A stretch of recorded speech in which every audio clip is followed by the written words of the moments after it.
करती हूँ हमारे अखिलेश सर का, ज्योत्सना मैम का, रवि सर का, उमा मैम का, जिनका जिनका नाम हम पढ़ पा रहे हैं, आप सभी का बहुत स्वागत है और छात्र छात्राओं का बहुत स्वागत है।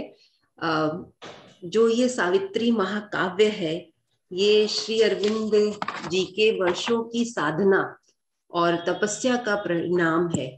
यह आध्यात्मिक मानसरोवर, बहुत इसमें गुण ज्ञान है, तत्व ज्ञान है, जिसको सच में समझ पाना मुझे लगता है, मैं अपने लिए कह रही हूँ, बहुत कठिन है।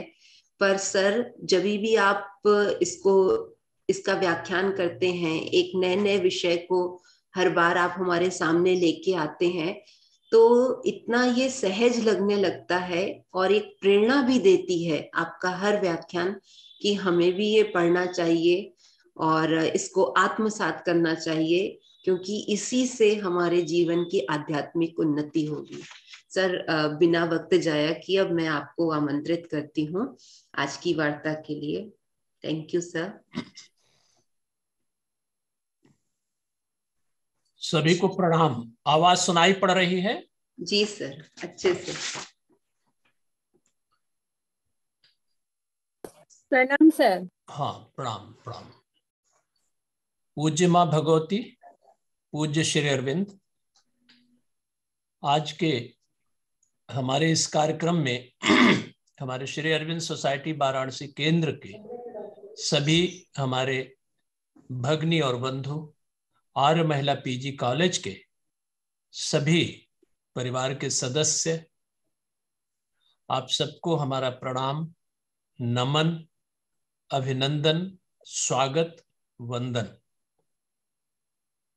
कभी कभी हमारे जीवन में अवरोध आते हैं और वो अवरोध हमें मजबूती प्रदान करने की दिशा में एक प्रेरणा देते हैं। आज भी हमारा कार्यक्रम 10-15 मिनट लेट हुआ, जिससे कि हमें ये प्रेरणा मिलती है कि हम इन मैकेनिकल प्रॉब्लम्स को और भी अच्छी तरह समझ करके यथासंभव इसको बेहतर से बेहतर बनाने का प्रयास करें, क्योंकि एक प्रगति की कोई सीमा नहीं होती। हम हमेशा प्रगतिवान बने रहें। विपरीत परिस्थितियां जब आती हैं तो हमें वो आगे बढ़ने के लिए प्रेरित भी करती हैं, हमारे बौद्धिक कौशल को भी वो प्रेरणा देती है, बढ़ावा देती हैं। आज का सावित्री का ये सत्र जो 15 अगस्त 2021 से शुरू हुआ है, महीने की हर 15वीं तारीख को ये सतत चल रहा है। ये माँ की एक ग्रेस ही है और हमारे वाराणसी परिवार का एक बहुत ही सराहनीय प्रयास है, जिसके लिए हम उनकी कितनी प्रशंसा करें, यथार्थ रूप में उनका वर्णन करें, वो कम होगा। आज का जो विषय है वो थोड़ा सा हमने प्रयास किया है एक नए ढंग से प्रस्तुत करने का। हम सब लोगों में बहुत सारे लोग सावित्री पढ़ते भी हैं, जानते भी हैं, विद्वान भी हैं, लेकिन चीजों को अलग अलग तरीके से रखने से एक उसमें रोचकता बढ़ती है, एक मनोरंजकता बढ़ती है और ज्ञान को दूसरी तरह से समझने की एक प्रवृत्ति भी जगती है। आज का विषय है ये सत्यवान और सावित्री का संवाद, उसका आध्यात्मिक मंतव्य। हम इस विषय पे आने पे के पहले थोड़ा सा मैं निवेदन करता हूं कि थोड़ी पूर्व की पृष्ठभूमि भी हम लोग स्मरण कर लें। आप जानते हैं कि यहाँ पे दो का संवाद हो रहा है, सत्यवान का और सावित्री का। सत्यवान भी एक राजा का पुत्र है और एक ऐसा राजा जो किसी समय बहुत ही सामर्थ्यवान था, लेकिन परिस्थितियों के चलते उसका भौतिक साम्राज्य तो छिन ही गया, उसकी नेत्रों की ज्योति भी छिन गई और जंगल में वो एक निर्वासित जीवन जी रहा है। उसी का पुत्र है सत्यवान, और उनका नाम दुमसेन हम जानते हैं। सत्यवान जो अपने अंदर एक सत्य को छिपाए हुए है, लेकिन अज्ञान की पकड़ में आ गया है। लेकिन सत्यवान के बारे में हम पिछली वार्ता में उसके गुणों का वर्णन कर चुके हैं। वो हर दृष्टि से, चाहे भौतिक दृष्टि से, चाहे प्राणिक दृष्टि से, चाहे बौद्धिक दृष्टि से, चाहे अनुभूति परक दृष्टि से बहुत ही सक्षम पात्र सावित्री में है। और दूसरी तरफ सावित्री जो गॉडेस ऑफ ग्रेस है, और वो एक ऐसे सामर्थ्यवान, सामर्थ्यशील राजा की पुत्री है जिसका नाम है अश्वपति, जो प्राणिक ऊर्जा पे विजय प्राप्त करने वाला है और आध्यात्म की संकेंद्रित ऊर्जा से युक्त है। उसका राजपाट तो नहीं छिना है, लेकिन उसके यहाँ सावित्री का अवतरण होता है।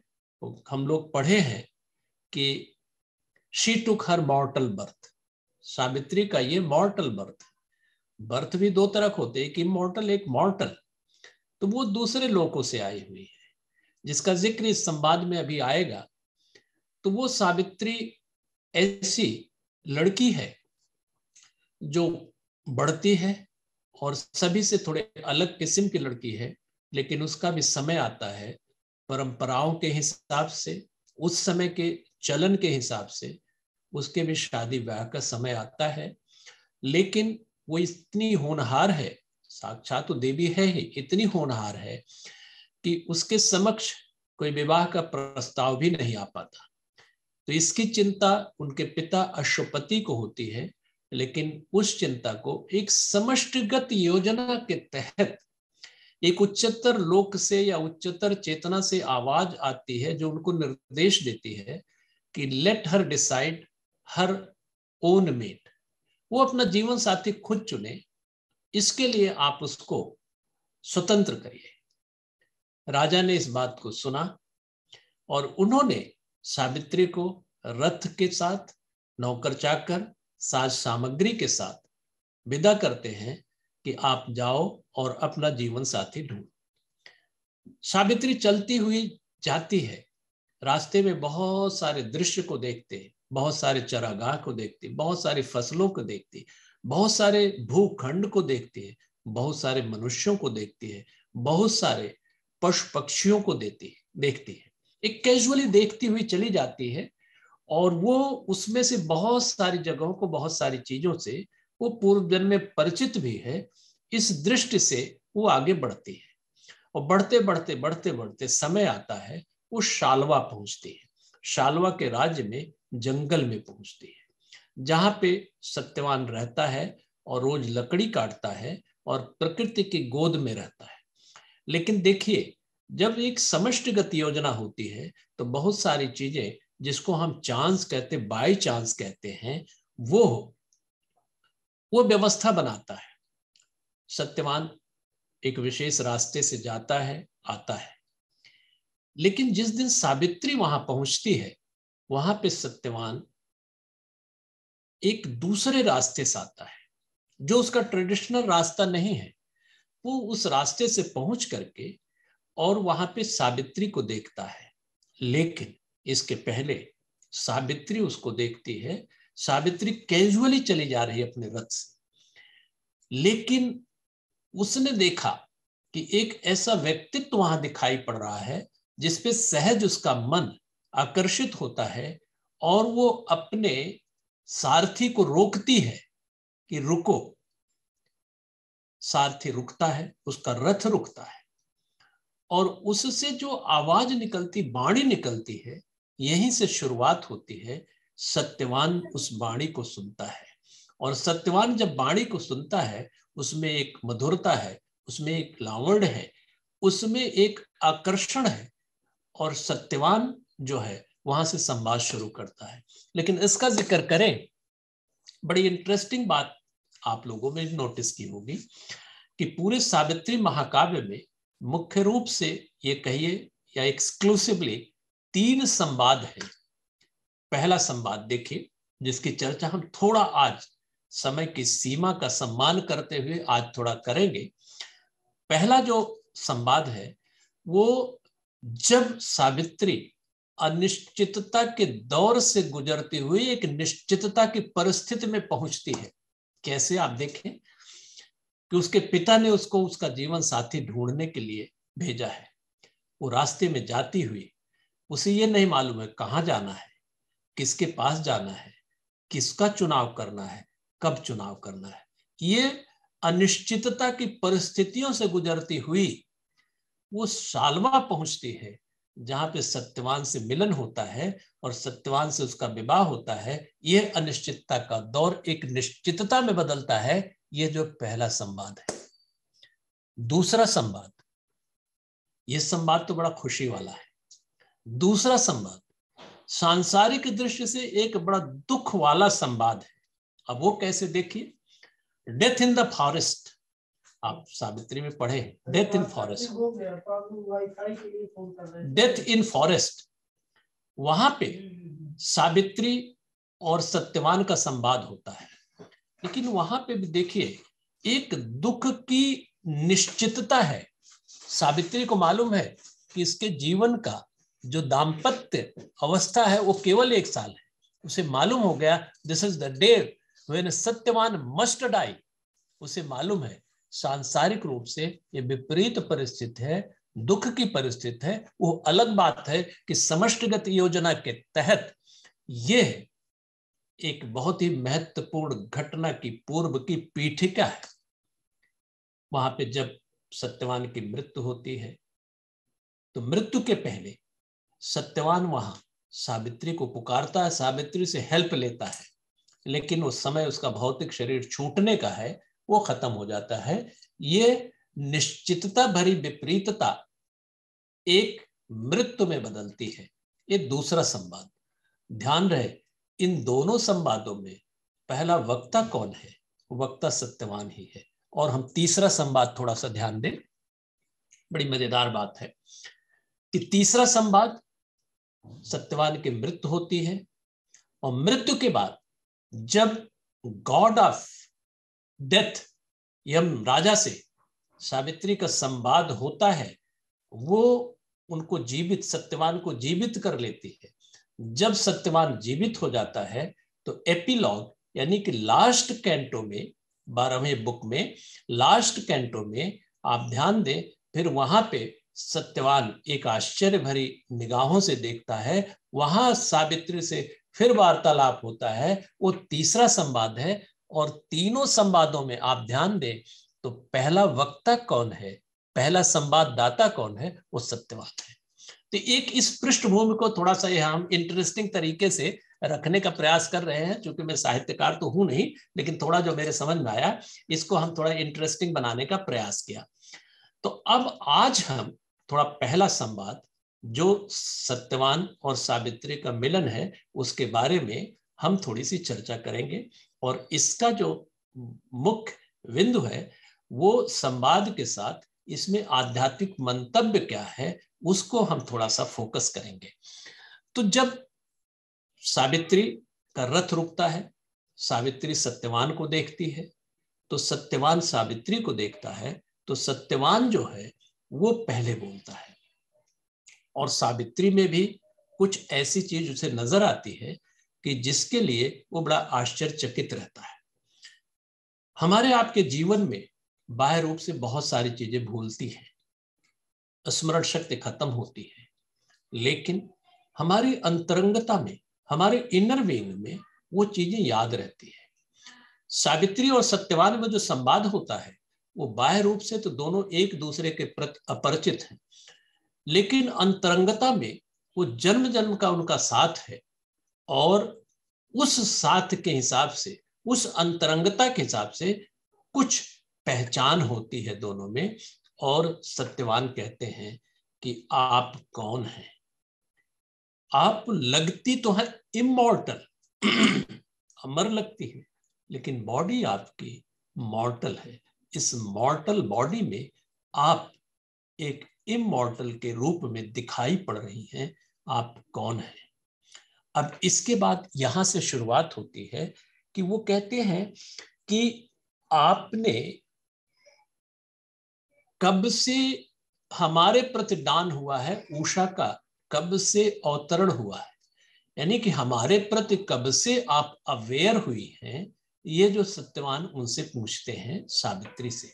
सावित्री अभी ध्यान से सुनती हैं और आप कहाँ से आई हैं आदि आदि ये सब चीजें पूछती हैं, और कहते हैं कि हमने बहुत सारी ट्रेवलिंग की है, प्रकृति में बहुत सारी चीजों को देखा है, बहुत सारे मनुष्यों को देखा है, बहुत सारे जीव जंतुओं को देखा है, सुंदर से सुंदर वस्तुओं को देखा है, लेकिन आपको देख करके वो सब चीजें मुझे लगता है कि आपकी तुलना में वो गौण है।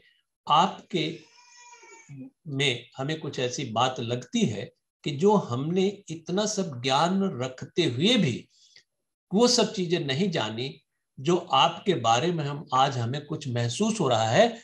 और वो कह रहे हैं कि जितनी हमारी वाणी बोल रही है, हम वाणी से बोल रहे हैं, हमारा हृदय इससे ज्यादा जान रहा है, इससे ज्यादा समझ रहा है, इससे ज्यादा बोल रहा है।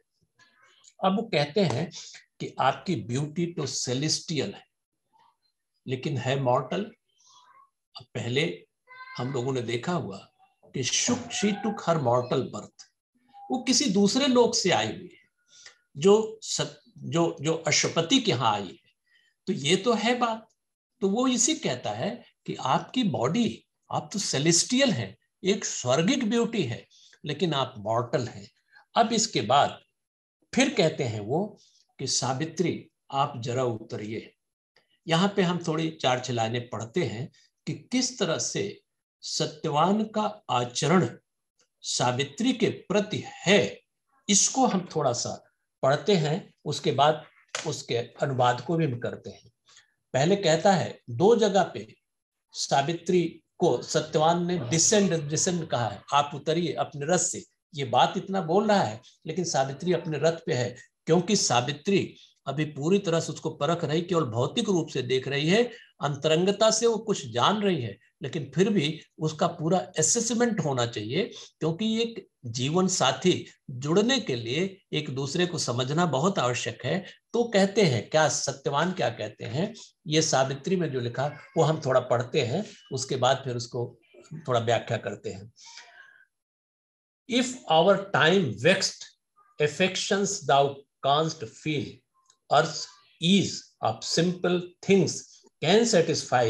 If thou glance can dwell content on earthly soil, and this celestial summary of delight, thy golden body, daily with fatigue, oppressing with its grace our terrain, while the frail sweet passing taste of earthly food delays thee, and the torrents leaping wine descend, let thy journey cease, come down to us.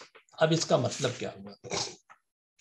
जो सत्यवान सावित्री से बड़ी विनम्रता पूर्वक कह रहे हैं कि देखिए आप अपने रथ से उतरिए, और कई एक कंडीशंस लगाते हैं, अगर ऐसा है तो उतरिए। वो क्या कंडीशंस है कि अगर ये पार्थिव जगत की जो सॉयल है, मिट्टी है, इस पे आप उतर सके तो पहली चीज। दूसरी चीज उन्होंने कहा कि आपकी गोल्डन बॉडी है, और ये एपिटोमा ब्लिस है। यहाँ पे संभवतः इसका मतलब हुआ चिदानंदमय देह तुम्हारी, जो रामचरितमानस में है। गोल्डन बॉडी, ये बॉडी अगर एक सामान्य जीवन के फटीग को, यानी कि थकान को महसूस करती है तो आप उतरिए, क्योंकि वो एहसास कर रहा है कि रथ से आ रहे तो बहुत दूर से आ रहे होंगे। तीसरी चीज उन्होंने कहा कि अगर पार्थिव जगत के भोजन के स्वीटनेस को आप पसंद करते हैं तो उतरिए। और चौथी चीज कहते हैं कि अगर इस पार्थिव जगत का जो टॉरेंट के साथ स्रोत के जो झरने होते हैं, उससे जो जल आता है, वो अगर पसंद करते हैं तब उतरिए, और हम सब जो मॉर्टल हैं उनके साथ आ पाइए। ये जो है सत्यवान सावित्री से कहते हैं बड़ी विनम्रता से कहते हैं ये अगर पसंद हो तो आप पे करिए। अब इसके बाद क्या होता है, सावित्री कहती है, नहीं सत्यवान कहते हैं कि वहीं से अपने पिता की जो झोपड़ी है, हर्मिट है, कहते हैं कि जो ये हर्मिट है, जो पेड़ों के बीच से आप देख रहे हैं, उसके चारों तरफ क्रीपर्स सराउंड किए हुए हैं, वहां पे चलने की बात है, क्योंकि आपके वहां के जो निवासी हैं वो आपका स्वागत करेंगे, और जो मधुमक्खियां हैं उनकी हमिंग वॉयस, उनकी भनभनाने वाली जो आवाज है वो आपका स्वागत करेगी। वो हमारे पिता का घर है, ये उनको कहते हैं। फिर इसके बाद कहते हैं कि ये जो है एक सिंपल हर्मिट लाइफ है। अब देखिए वो पूरी सत्यता के साथ वो बता रहा है कि देखिए ये लाइफ जो है एक सामान्य ग्रामीण एक जंगल की लाइफ है, यहां पे आप उतरिए। और फिर कहते हैं सत्यवान कि ये आपका चैम्बर है, ऐसा फिट है जहां के मॉर्निंग के बारे में उन्होंने कहा है कि यहाँ का मॉर्निंग जो है गोल्डन भी है, ग्रीन भी है। उसके ह्यू, उस कलर को, उस मॉर्निंग के कलर को वो व्याख्यायित करते हैं कि बड़ा सुंदर है। ये सब चीजें अगर आप पसंद करती हो तो उतरिए। जब इतनी बार सत्यवान ने सावित्री से कहा तो सावित्री के मन में एक कॉन्फिडेंस हुआ, एक आकर्षण हुआ, और उनके मन में सत्यवान का परिचय जानने की उत्सुकता हुई। अभी तक न तो सत्यवान का परिचय सावित्री को हुआ है, न सावित्री का परिचय सत्यवान को हुआ। इतनी बात सुनने के बाद सत्यवान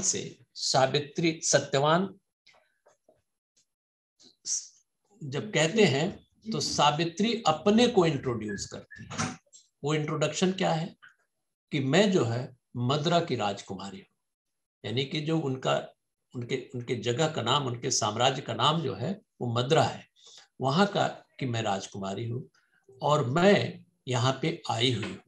और यहाँ पे आने पे कहती हैं कि अब जो है आप बताइए आप कौन है।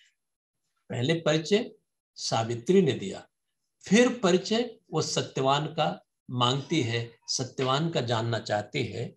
और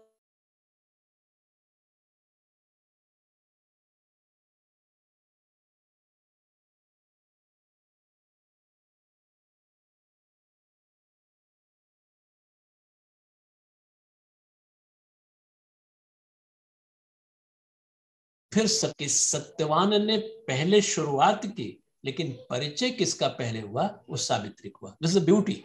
श्री अरविंद ने इसको इस तरह से लिया है कि जो पहले बोलता है, परिचय दूसरे को होता है, वो अपना परिचय बाद में देता है। तो उन्होंने कहा कि अब कहते हैं कि दुमित सेन राजा, जो एक समय बड़ा समृद्ध राजा था, एक समय बड़ा भारी साम्राज्य था, वो अब साम्राज्य से रहित हो गया है। वो अपने नेत्र की ज्योति खो दिया है। मैं उसी का बेटा सत्यवान हूं। ये जो है सावित्री को सत्यवान ने अपना परिचय दिया। और उन्होंने कहा, आगे कहा कि देखिए फेट बड़ी इम्पार्शियल होती है, भाग्य बड़ी इम्पार्शियल होती है। भाग्य कोई पक्षपात नहीं करती। भाग्य कभी किसी को समृद्ध बनाती है, और वही भाग्य कभी को विपन्न, किसी को विपन्न भी बनाती है। तो इम्पार्शियल, तो फेट ने इस तरह से परिस्थिति पैदा की कि मेरे पिता का साम्राज्य भी चला गया और नेत्र की ज्योति भी चली गई।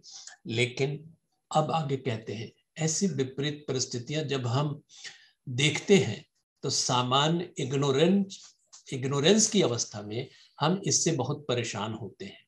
लेकिन यहाँ पे सत्यवान कहता है, श्री अरविंद ने बड़े बढ़िया तरीके से रखा है कि हर परिस्थिति का आदमी सदुपयोग कर सकता है।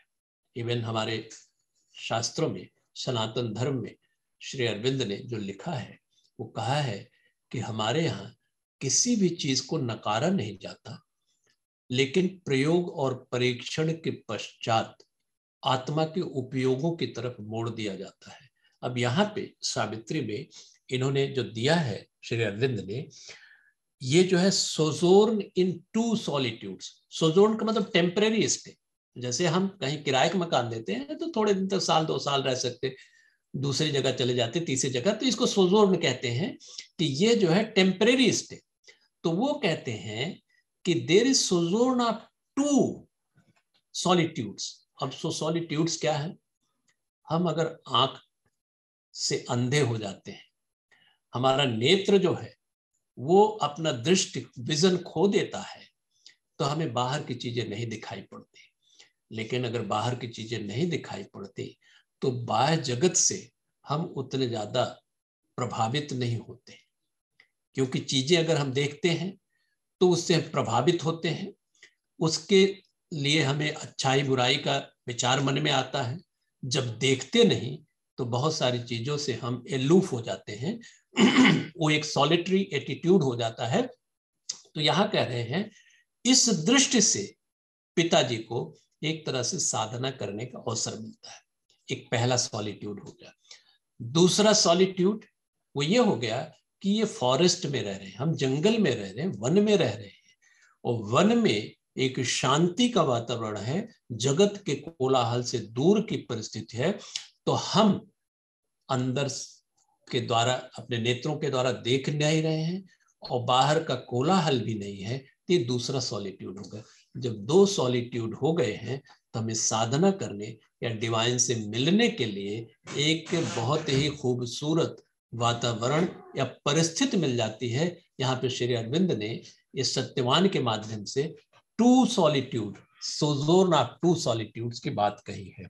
अब इसके बाद सत्यवान कहते हैं, चूंकि सावित्री ने पूछा है कि व्हाई दिस ड्वेलिंग, आपकी जो यूथ है, युवापन है, ये डिमांड नहीं करती कि आप जंगल में रहें, आप सन्यासियों के साथ रहें, ये डिमांड नहीं करती। व्हाई दिस ड्वेलिंग, तो वो कोई रोना नहीं रोता, परिस्थितियों का रोना सत्यवान नहीं रोता।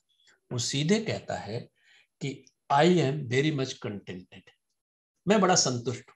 अब वो संतुष्ट कैसे हैं? वो कहते हैं, अपने बारे में बताते हैं। वो ये बताते हैं कि वैसे तो हमारे सामने भी परिस्थितियां आ गई, जंगल में जो शांति वातावरण तो है, लेकिन जब हमारी ऐसी स्थिति नहीं थी, यानी कि ये निर्वासित जीवन नहीं था, तब हम भी, हमारे अंदर कुछ ऐसा हुआ कि थोड़ा सा हमारे अंदर इस जगत का जो वातावरण है, इस संसार को जानने की एक उत्सुकता हुई कि जो हम भौतिक रूप से देख रहे हैं, इसके पीछे कोई ऐसा लगता है कि कोई ऐसी सत्ता है, कोई ऐसी शक्ति है जो इसको चला रही है। ये जो है, कहा कि उस समय हमारे अंदर एक जागरण हुआ था, एक जागृति हुई थी, और उस जागृति की वजह से मैं थोड़ा सा खोजी प्रवृत्ति का हुआ, और हमें एक कंटेंटमेंट, एक संतोष की अनुभूति हुई। ये सत्यवान सावित्री से कहते हैं, जब उन्होंने कहा व्हाई दिस ड्वेलिंग, और ये कैसे एक विपरीत परिस्थिति है, लेकिन उन्होंने कहा कि हमारे लिए कोई विपरीतता नहीं है। उन्होंने कहा कि ग्रेट नेचर और मदर नेचर हमारी हेल्प करते हैं। पहले हम लोग देख चुके हैं, पढ़ भी चुके हैं, सत्यवान वाले टॉक में हम लोग थोड़ा डिस्कस भी कर चुके हैं। प्रकृति में जैसे फ्लावर है, पौधे हैं, जीव जंतु हैं, चिड़िया है, इन सबसे उसका बहुत अच्छा प्रेम हो गया था। इस चैप्टर का नाम ही है बुक ऑफ लव। वो प्रेम उससे था, और जब प्रेम का वातावरण कहीं होता है तो निश्चित रूप से एक कंटेंटमेंट होता है, एक संतोष की बात होती है। आपके पास कितना भी साम्राज्य हो, कितनी भी भौतिक समृद्धि हो, अगर प्रेम का एक कंजीनियल वातावरण नहीं है तो वो जो वातावरण, वो परिस्थिति आपको अच्छी नहीं लगेगी। एक गरीब आदमी बहुत खुशहाल रह सकता है, एक अमीर आदमी, और अगर जितना ज्यादा अमीर है, खुशियां, हैप्पीनेस उससे कोसों दूर जाती हैं। अगर वो इंटरनली फुलफिल्ड नहीं है, इंटरनली कंटेंटेड नहीं है, तो वो संतुष्ट और खुश नहीं हो सकता। इसीलिए कहा जाता है, हम लोग पहले भी सुन चुके हैं, कह चुके हैं, tragedy with human history is that with increasing comfort there is decreasing happiness. तो इसके सामने जो सत्यवान के सामने है, इन भौतिक रूप से विपरीत परिस्थितियां होते हुए भी ही इज कंटेंटेड। और वो जो है कह रहे हैं कि इस अर्थली लाइफ के प्रति मैं एवेकन पहले हुआ, और धीरे धीरे धीरे धीरे जंगल में रहते हुए हम और भी एवेकन हो रहे हैं और भी जागृत हो रहे हैं। तो उन्होंने कहा कि यहाँ पे हमें फॉरेस्ट के सेजेस मिले हैं, बहुत सारे सन्यासी महात्मा मिले हैं, उनसे बहुत सारी चीजें, बहुत सारा ज्ञान मिला है, ये उसका सदुपयोग किया। और वो कहते हैं कि ये सब तो है, ये सब तो है, लेकिन अब आगे की बात जरा देखिए, बड़े मजेदार है। सब चीजें हैं, मैंने इस जगत के पीछे की सत्ता और शक्ति को भी कुछ कुछ पहचाना है, और इसको हमने एक इंटरप्रेट करने का प्रयास किया है। लेकिन मैंने इंटरप्रेट कैसे किया है, उसको कहते हैं लैंटर्न थॉट। लालटेन होती है ना, लालटेन का प्रकाश सीमित होता है, इसलिए जो मेंटल थॉट होते हैं वो सीमित होता है, उसकी एक सीमा होती है। और वो माइंड इंटेलेक्ट की एक सीमा होती है, वो बहुत दूर तक नहीं जा सकता। इसीलिए श्री अरविंद ने कहा था कि एक पहले भी आपने पढ़ा होगा, बड़ी मजेदार बात कही है कि जो कहता है कि मनुष्य मात्र बौद्धिक प्राणी है, वो हिंदू नहीं है। वो कैसे? उन्होंने कहा कि हमारा जो इंस्ट्रूमेंट है ये माइंड और इंटेलेक्ट नहीं है, इससे आगे भी हमारा इंस्ट्रूमेंट है, जिसके लिए चेतना की जब हम ऊंचाई पे पहुंचते हैं तो हमें पता चलता है। तो यहां वो कहते हैं कि लैंटर्न थॉट से मैंने जानने की कोशिश की, लेकिन वो कहते हैं कि हमने ट्रांसेंडेंट पावर को नहीं पहचाना। यहाँ पे ट्रांसेंडेंट को हम आपको स्मरण करा दें।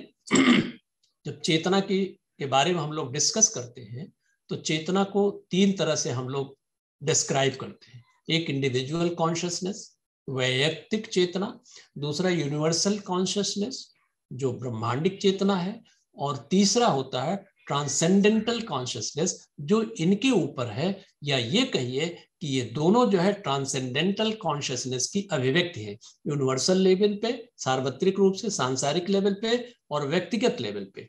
तो उन्होंने कहा, सत्यवान ने कहा कि मैंने इतना खोजा तो, लेकिन हमारी सीमित बुद्धि क्या थी, वो लैंटर्न थॉट, एक लालटेन का, वो सूर्य का प्रकाश नहीं था, लैंटर्न थॉट से मैंने थोड़ा बहुत जाना, लेकिन ये ट्रांसेंडेंट को मैं नहीं जान पाया।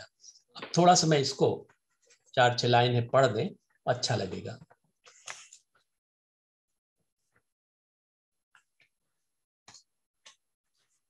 अब देखिए, इसमें कहते हैं कि इतना है, कितना सब चीजें हमने जान ली है, लेकिन ट्रांसेंडेंट पर नहीं पहुंच पाए, ट्रांसेंडेंट पावर लैक। क्या कहते हैं? But still there lack the last transcendental power, and matter still slept empty of its Lord. The spirit was saved, the body lost and mute, lived still with death and ancient ignorance. The inconscient was its base, void its fate. अब यहां पे कहते हैं कि अभी तक इतना हमने जानने की कोशिश की, लेकिन अभी भी हम एक इग्नोरेंस की अवस्था में ही है। और इग्नोरेंस की अवस्था का क्या मतलब हुआ कि हमारा जीवन जो है एक इग्नोरेंस और मृत्यु के बीच में ही झूल रहा है।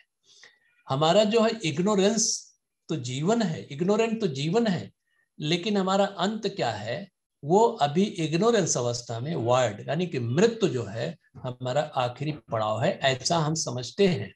इसलिए हमने ट्रांसेंडेंट को प्राप्ति नहीं किया।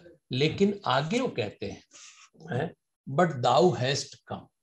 अब आप आ गई हैं तो थोड़ा सा इसको भी देख लें। But thou hast come and all will surely change, I shall feel the world mother in thy golden limbs and hear her wisdom in thy sacred voice, the child of the word shall be reborn in God, my matter shall evade the inconscious trance, my body like my spirit shall be free, it shall escape from death and ignorance.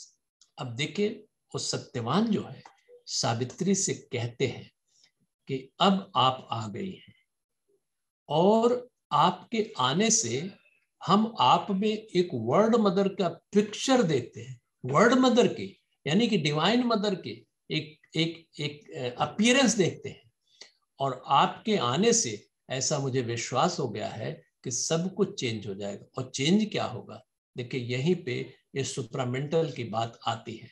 वो change क्या होगा कि हमारी ignorance खत्म हो जाएगी और हम जो डेथ की पकड़ में है वो खत्म हो जाएगा। अभी तक तो हम स्पिरिट है जो फ्री है, आत्मा तो फ्री है, लेकिन हमारी बॉडी फ्री नहीं है, क्योंकि बॉडी जो है वो मृत्यु की पकड़ में है। लेकिन आपके आने से ये समाप्त हो जाएगा। हमारे स्पिरिट की तरह हमारी बॉडी भी फ्री हो जाएगी। ध्यान रहे श्री अरविंद और मदर ने क्या कहा था कि हमारे जीवन का उद्देश्य मोक्ष ही प्राप्त करना नहीं है, बल्कि हमें death at will and birth at will, यानी कि हमें ऐसा शरीर प्राप्त करना है। अब यहां पे कहते हैं ट्रांसफॉर्मेशन की बात कह रहे हैं, transformation of each and every cell. जब ये सेल ट्रांसफॉर्म हो जाएगी तो हमारे ऊपर अगर गोली भी मारी जाएगी तो हम वो बॉडी खत्म नहीं होगा। लेकिन हम जब चाहेंगे तो जन्म का मतलब होता अभिव्यक्ति। जब हम चाहेंगे अभिव्यक्त हो जाएंगे, जब चाहे विलीन हो जाएंगे। तो ये एक रियल जो कहते हैं मृत्यु पर विजय है। ये जो यहाँ पे कहते हैं जब ट्रांसेंडेंटल अवस्था आ जाती है तो ये जो हमारा शरीर है ये भी फ्री हो जाएगा। फ्री ये शरीर नहीं, बल्कि वो शरीर जब मदर की ग्रेस, यही कहते हैं कि vast surrender was his only strength. जब हमारा सरेंडर पूरी तरह से हो जाएगा, क्योंकि सत्यवान भी सत्य को अपने में रखे हुए है और ग्रेस तो है ही।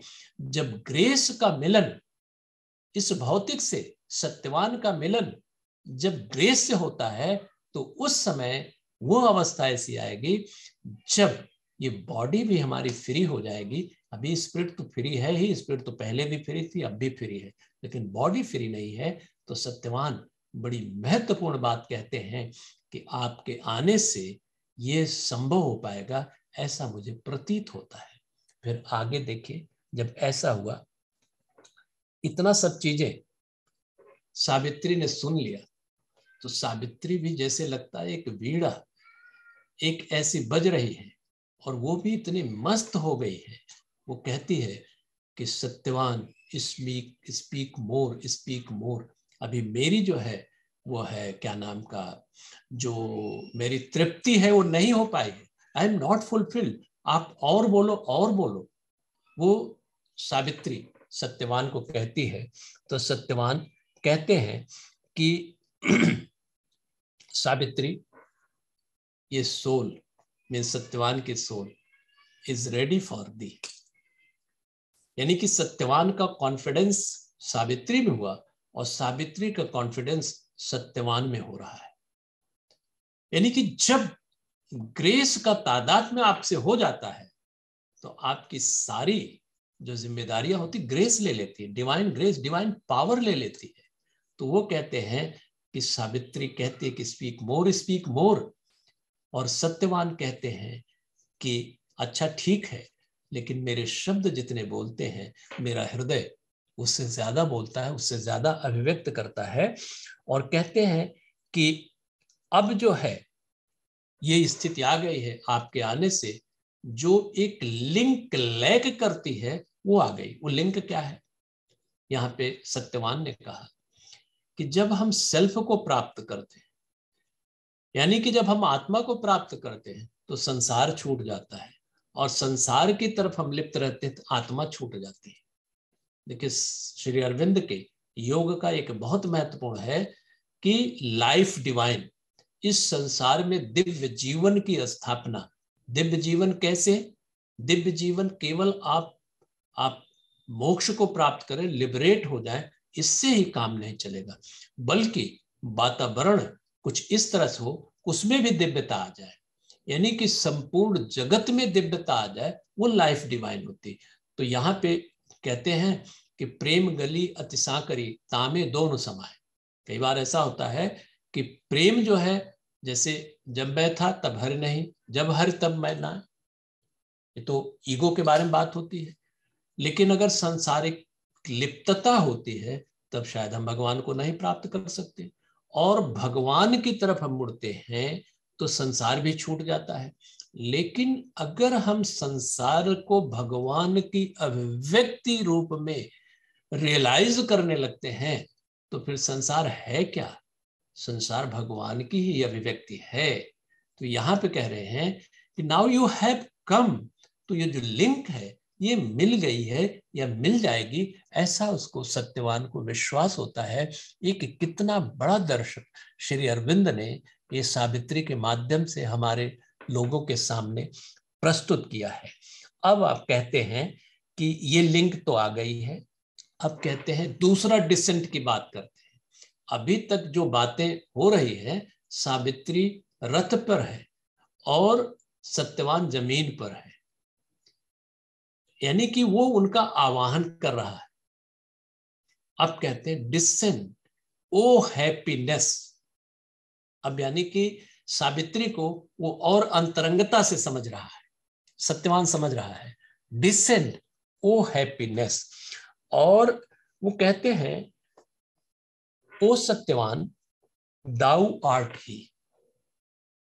अब सावित्री का पूरा कॉन्फिडेंस सत्यवान में हो गया और सत्यवान उसको कहता ओ हैप्पीनेस। तो ये महत्वपूर्ण जंक्शन है। सावित्री को कहता आप उतरिए, और सावित्री कहती है दाऊ आर्ट ही, यानी कि आप वही हैं जिसकी खोज मुझे थी। और इस खोज का थोड़ा बहुत जो जो आभास था सावित्री को उस समय मिल चुका था जब अशुपति को उच्चतर पावर ने इंडिकेट किया था कि कोई दूसरा ही गॉड है, यानी कि दूसरा ही साथी है जो कहीं इंतजार कर रहा है। तो सावित्री वो कहती दाऊ आर्ट ही, आप वही हैं जिसकी हमें खोज थी और अब हमें कहीं दूसरा भटकने की जरूरत नहीं है। यानी कि मैंने कहा था कि अनिश्चितता के दौर से इस संवाद होते होते होते होते एक निश्चितता के दौर में हो गया, कब दोनों जो है मिलने वाले हैं। यहां तक का यह संवाद हो रहा है। अब इसके बाद कहते हैं कि सावित्री अब अपने रथ से नीचे आती है। वर्णन है कि सावित्री लगता कपड़े उपड़े भी पहन के गई होगी, अच्छी तरह से लेकर के गई होगी कि ऐसा होगा ही कि हम किसी से मिलेंगे ही। तो अपने एक बहुत ही खूबसूरत परिधान में वो नीचे आती है। नीचे आती है सावित्री, एक कुशल लड़की थी। अब यहाँ पे चूंकि समय की सीमा भी है, थोड़ा सा हम इसको कंक्लूड करते हैं कि ये सावित्री फटाफट कुछ फ्लावर चुन करके और एक माला बनाती है। माला बनाने के बाद वो फाल्टरिंग हैंड से, अब जब बहू बनने जा रही है तो बहू भी इतना कॉन्फिडेंट नहीं होती तुरंत, वो थोड़े समय बाद कॉन्फिडेंस उसमें आता है। उसके हाथ कुछ या पैर कुछ लड़खड़ा रहे हैं, वो करके और सत्यवान के गले में वो माला डाल देती है और उसके पैर का स्पर्श करती है और सत्यवान सावित्री को अपने गले से लगाता है। यहाँ पे कहते हैं कि जब नदी जो है समुद्र में मिलती है तो नदी और समुद्र एक ही हो जाते हैं, समुद्र में कोई नदी का अस्तित्व तो नहीं होता।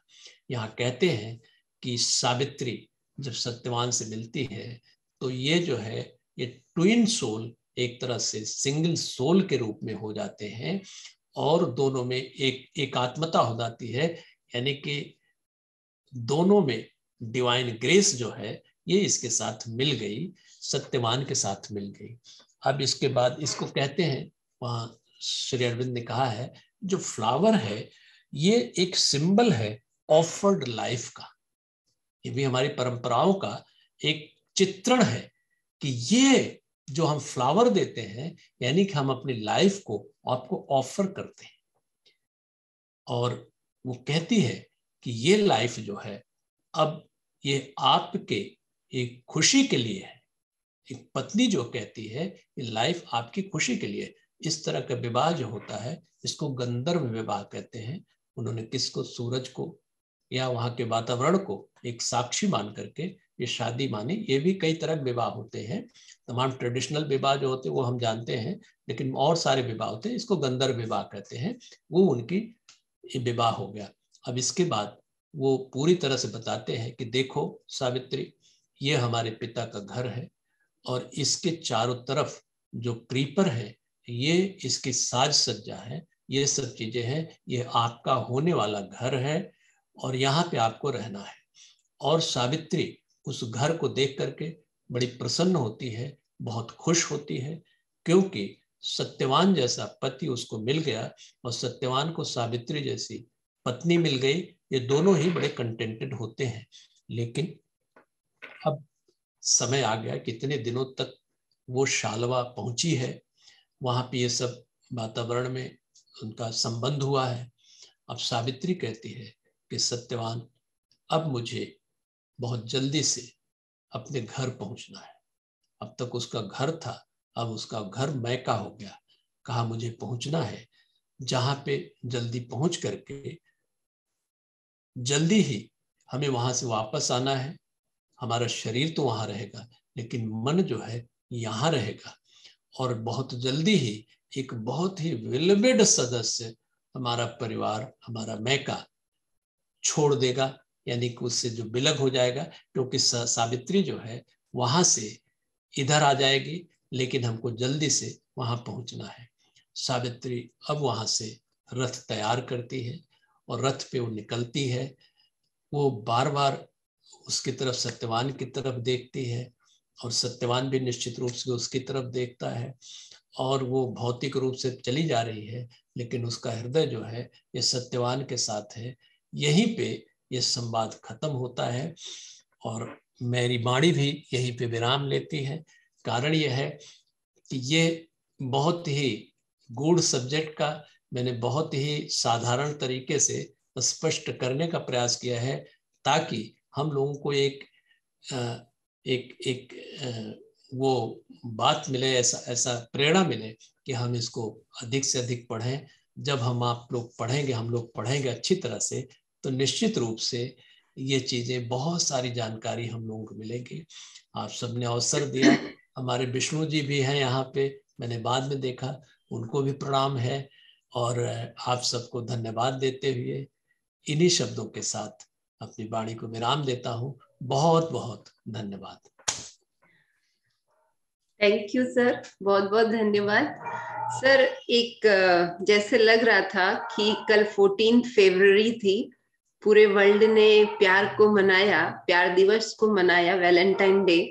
पर सच्चे प्यार का अर्थ तो आज आपने बुक ऑफ लव से बताया कि सच्चे प्यार जीवन का यही सार है। जहां प्यार है वहां तकरार नहीं, वहां वार नहीं, वहां शांति है, वहां कंटेंटमेंट है, वहां हैप्पीनेस है।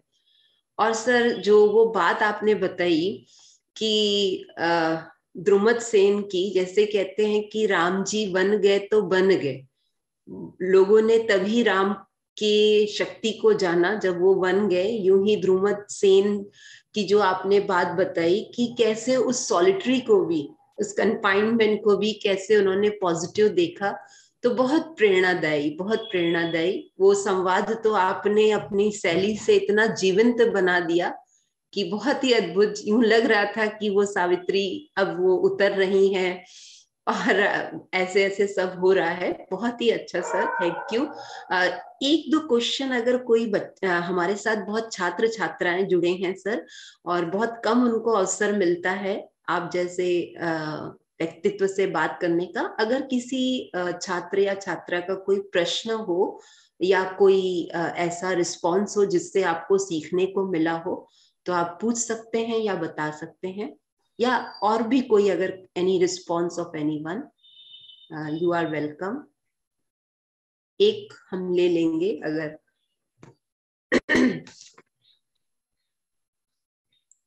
सब सर मंत्रमुग्ध हो गए हैं, कोई पूछ नहीं रहा है। मैम जोशना, मैम हाँ प्रणाम, हाँ मेरा एक हाँ, सवाल है। हाँ नीलम, हाँ हाँ पूछिए मैम नीलम जी। मैम कह रहे हैं कि अगर जीवन में हमेशा शांति बनी रहे तो उसके लिए मतलब जरूरी है कि हमेशा अध्यात्म से जुड़ा रहा तभी शांति जीवन में आ सकती है।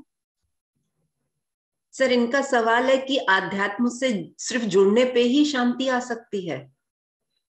अगर हम नहीं, ये बात सही है। लेकिन पहली चीज तो ये हमें मालूम होना चाहिए कि अध्यात्म से मतलब क्या समझते हैं लोग। अध्यात्म का मतलब क्या, कुछ पूजा पाठ होता है, सेरेमोनियल्स होता है।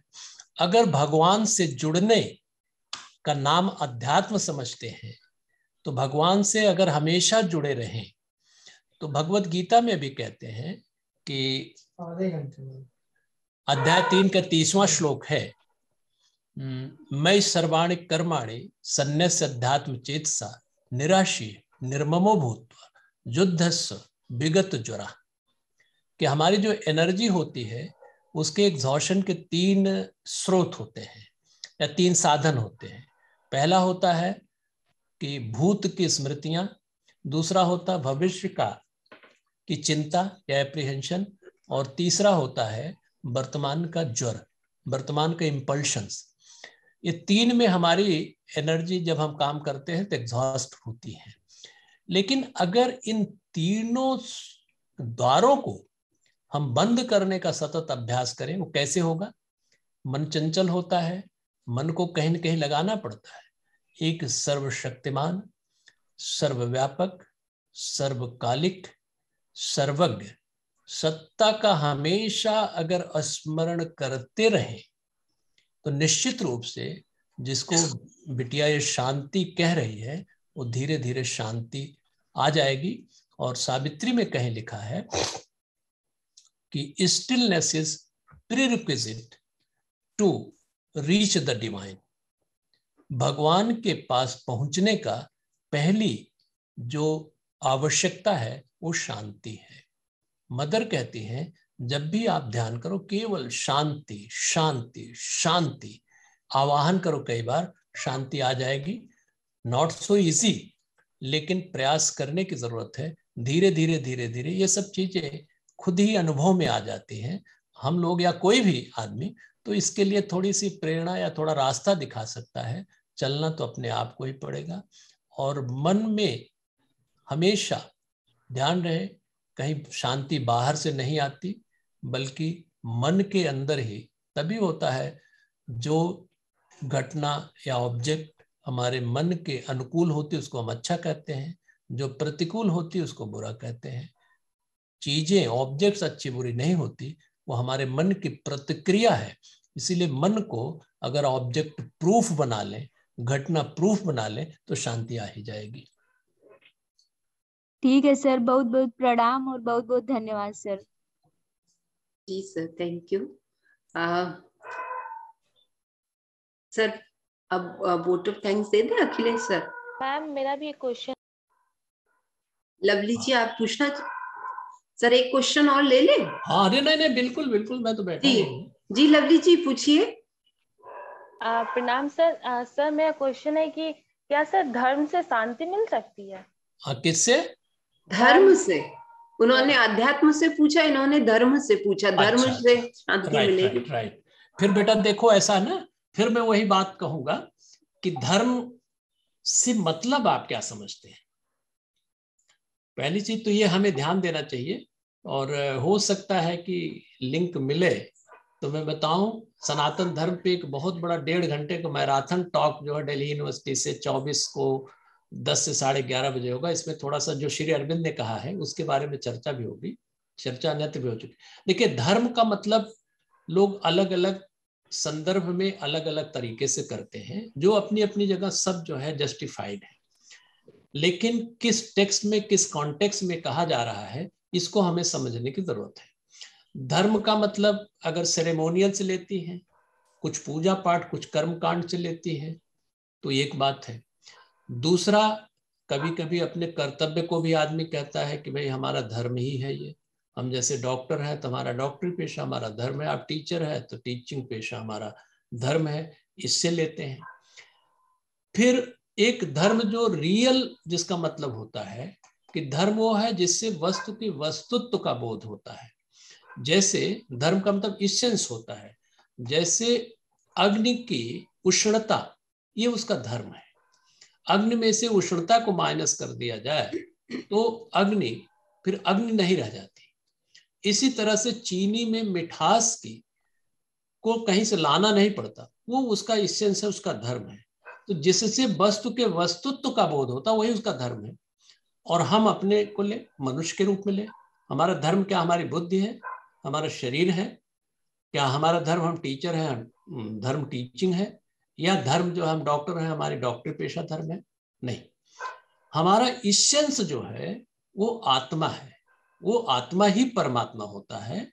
तो अगर हम इसको समझते, इसीलिए मैंने पहले निवेदन किया कि कोई भी धर्म अगर रियल सेंस में देखा जाए तो भगवान से जुड़ना ही धर्म है। अगर उस भाव को हम धर्म लेते हैं तो निश्चित रूप से शांति मिलेगी। थोड़ा अभ्यास की जरूरत है। थैंक यू सर, बहुत अच्छा।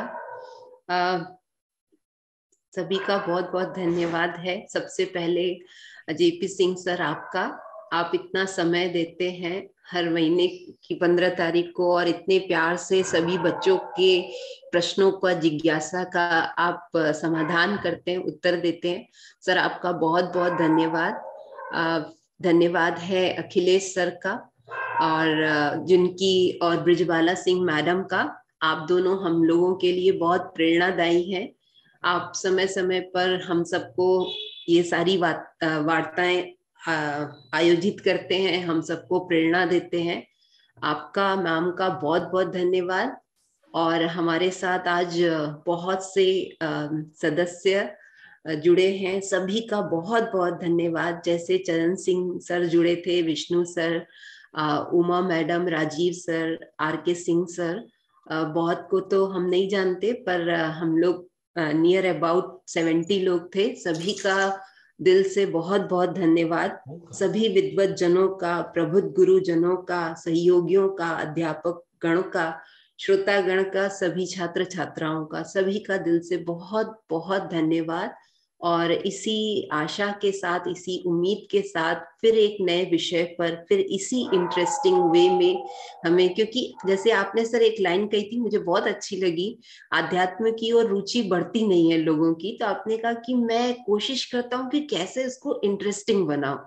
तो ये बहुत अच्छा प्रयास है। कभी कभी आध्यात्म की बातें जैसे इस इंटरेस्टिंग ढंग से सुनने से जल्दी लग भी जाती हैं, और अच्छा भी बहुत लगता है, बच्चों को भी बहुत खुशी होती है। तभी उनके मन से आज कितना सुंदर प्रश्न निकला कि आध्यात्म से शांति आएगी कि धर्म से शांति आएगी, जो इतने कंफ्यूजन है। और हमको तो बहुत दुख होता है कभी कभी कि हम अपने बच्चों को ये देखते हैं कि वो हमारे धर्म की बातों को समझ नहीं पा रहे हैं, और जो उल्टा सीधा मीडिया के जरिए बताया जा रहा है वही सब धारण कर रहे हैं। तो ये सब संगोष्ठियां और आप सबका महत्वपूर्ण योगदान, बच्चों का मार्गदर्शन, हम सबका मार्गदर्शन करता है।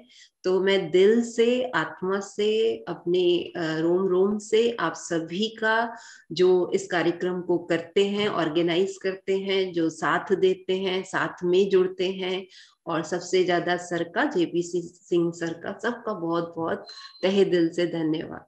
Thank you sir, thank you everyone.